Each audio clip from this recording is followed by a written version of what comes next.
So last month, Apple announced iOS 15 and they announced a whole bunch of features, but we're not going to get into all those. We're going to talk about the 5 features you're actually going to use. First up on the list is Facetime Links. Now, Facetime Links will allow you to use FaceTime with any device that's compatible with a browser. So if you're on any PC that has a webcam or any type of device that allows you to use a webcam with a browser, you can access that link and FaceTime with any Apple user. This is something I never would have expected to see Apple do, but I'm glad they're wanting to include everyone. Speaking of FaceTime, portrait mode is actually coming to FaceTime, and this is something that's been on Android for a while. I've used Duo in the past. Portrait mode has been a thing on basically FaceTime for Android. Apple's doing it this time, and it works fine, but it's just portrait mode on FaceTime. Number 3 on the list is the new Safari. So it's supposed to be redesigned with the user in mind. As you can see, everything's towards the bottom, so you're supposed to be able to like reach everything with your thumbs.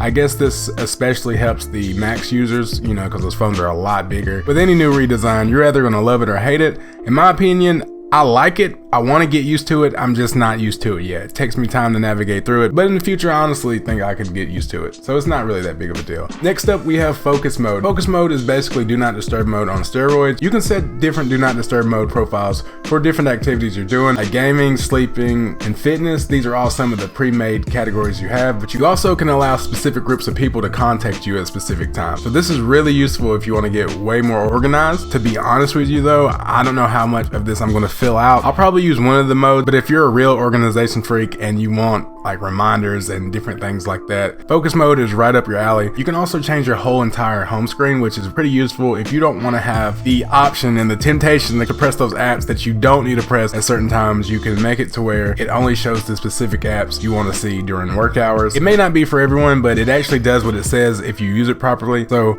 I got to give it to them for that. Number 5, we have live text. Now, live text will allow you to use your camera to copy and paste any text. You can also translate and look up other information. Now, this is only in beta mode, so I really haven't got to test it out that much and see what it really can do. You know, it's gonna have its bugs in the beginning, but I'm really excited to see the end product of this live text because Apple usually polishes everything really well, and I believe that the end product will be really useful in the future. But that's gonna be it for the video, guys. I appreciate you guys for stopping by, and I'll see you in the next video.